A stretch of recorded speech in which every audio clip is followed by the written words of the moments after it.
Hey Pitmasters, what is up? Today we're going to do another beef battle.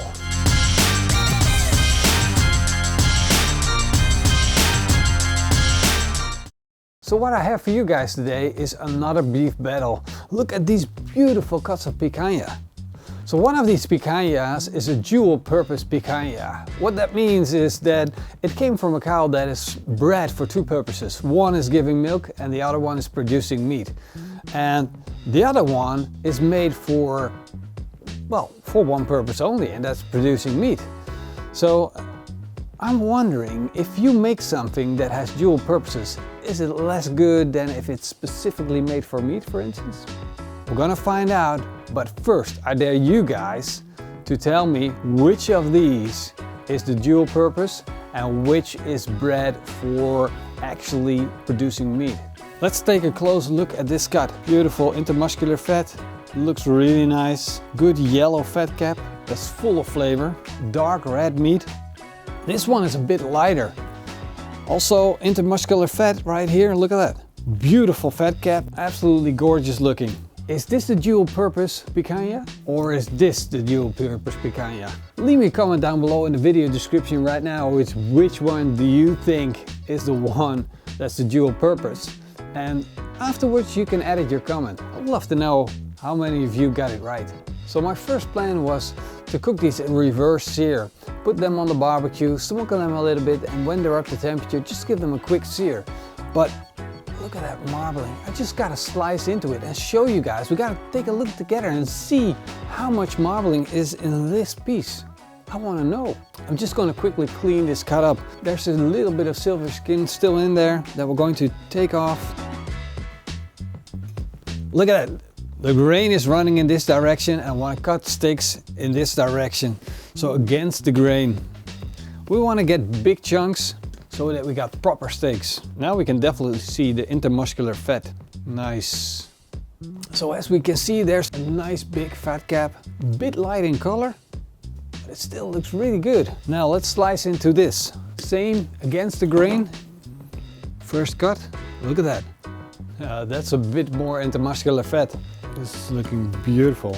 I like how dark this meat is. Look at the difference in color. Look at the marbling. How red this is. How good the marbling looks. And this is actually much leaner. Now you can see a clear distinction between these cuts. And for the ones that know their meat, they already guessed it.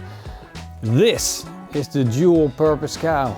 It's got a lot of really red, dark red meat with good amount of marbling in there, which also kind of depends on the type of cow, but it's very important to have a good quality cow for double purpose, to raise it up well and give it some time to become really nice and fat. But it's absolutely gorgeous. The reason that there is a dual purpose cow at this time and age mainly is because of greenhouse gases. They want to reduce greenhouse gases, and if you have double purposes cows, it produces less than, for instance, a cow that's purely bred for producing milk or a cow that's purely bred for producing meat. And bringing those two together is good for the environment. And if we can have results like this with dual purpose cows, I'm a happy man. Now without further ado, let's start grilling these. We'll put a little bit of salt on the fat cap, get them up to temperature, and then sear them properly. I already fired up the Kamado Joe Big Joe. We're going to add a chunk of smoke wood and set the temperature to around 200 degrees Celsius. We'll put our steaks on and let them come up to temperature. Let's check the temperature on our picanha steaks. Whoa, look at that. A lot of moisture's coming off. They picked up a lot of smoke and they look really, really good. Let's see where they're at. They're almost done. Time to get them off the grill and start searing them. Now we're going to take out the heat deflector, open up the bottom vent and get the barbecue to searing temperatures. I got some beautiful asparagus to go with our steak. I'm going to snap off the bottom and put them on the grill as well. Now we'll put our steaks back on for a final sear. These picanha steaks look amazing. They got a nice big sear on them. Let's get them off the grill. While we're letting these steaks rest, we're going to make a sauce to go with our steaks. And this is kind of like a chimichurri sauce, but one that I like to make. So it's kind of like my own concoction. I want to get a quick sear on these spring onions. We'll peel the skin off these 2 shallots and put them in the blender. Of course we need a bit of garlic. Yeah, there we go. 1 clove will do. And then a whole lot of parsley. A little bit of olive oil. And that's around 1/2 cup or so. A pinch of fleur de sel. And finally our seared spring onions. Whoa! Man, it's like an explosion in your nose, but that's a really good one. Look at that. That's super, super healthy. It will cure whatever ails you.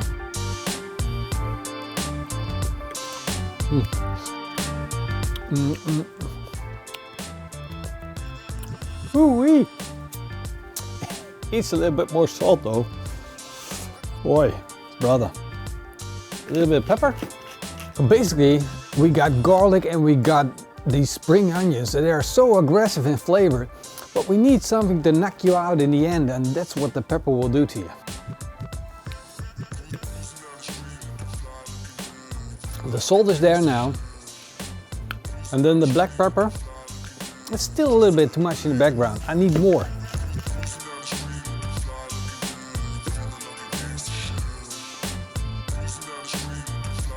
Now it's good. Come in, Mr. Cameraman. Give it a try. Better, right? Spot on. Now let's focus on these. There's a little bit of pepper. Knock me in the face. Beautiful cut. Just gonna let us compare these two. And now we're going to find out if the dual purpose cow is better than our grain fed cow. We'll love to find out. This is our dual purpose cow. Look at how crazy juicy that is. Morrison, can you see it? Can you see how juicy this is? Look at that. This is the dual purpose cow. Do you see how crazy juicy that is? It kind of freaks me out. That is so juicy. The juices are still running. And look at that. Shredding. Just gonna sprinkle on a little bit of salt. Because you know we want to season afterwards, right? And if you didn't see that video that I tested this on, look it up. There we go.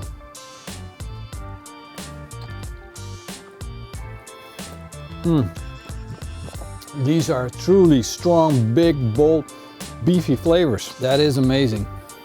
This is really, really a good quality beef. Come on, Mr. Cameraman. It's really good beef flavor, right?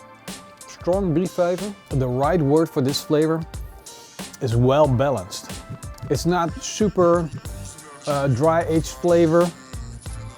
It's not like heavy beef flavor, like when there's too much fat in there. It's really well balanced. It has that really proper meaty flavor. Now let's slice into our grain-fed beef. And this is specifically bred for this purpose, so it should be better. Look at that. Look at how juicy that is. A little bit of salt. There we go. Wow, look at that. Look at how juicy that is. It's still dripping. Fantastic. This shred's really easy. I'm excited. It's much more tender. This is really funny because the characteristics from the beef that has been grain-fed is more irony, something that I would expect from a grass-fed, and the flavors are not that powerful.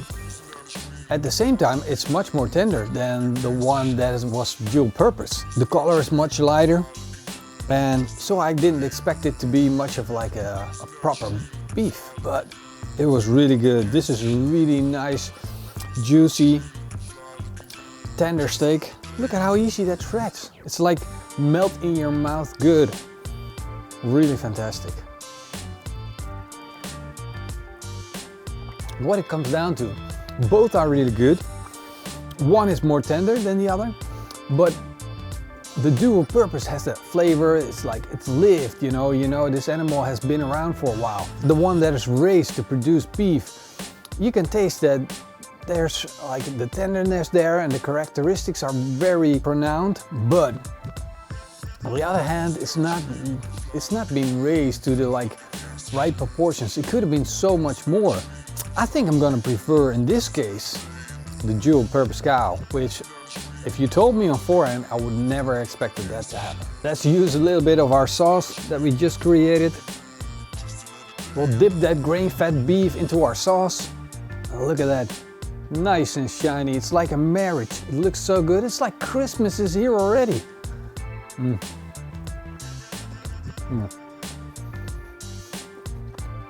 Very good. Well, let's draw a conclusion here.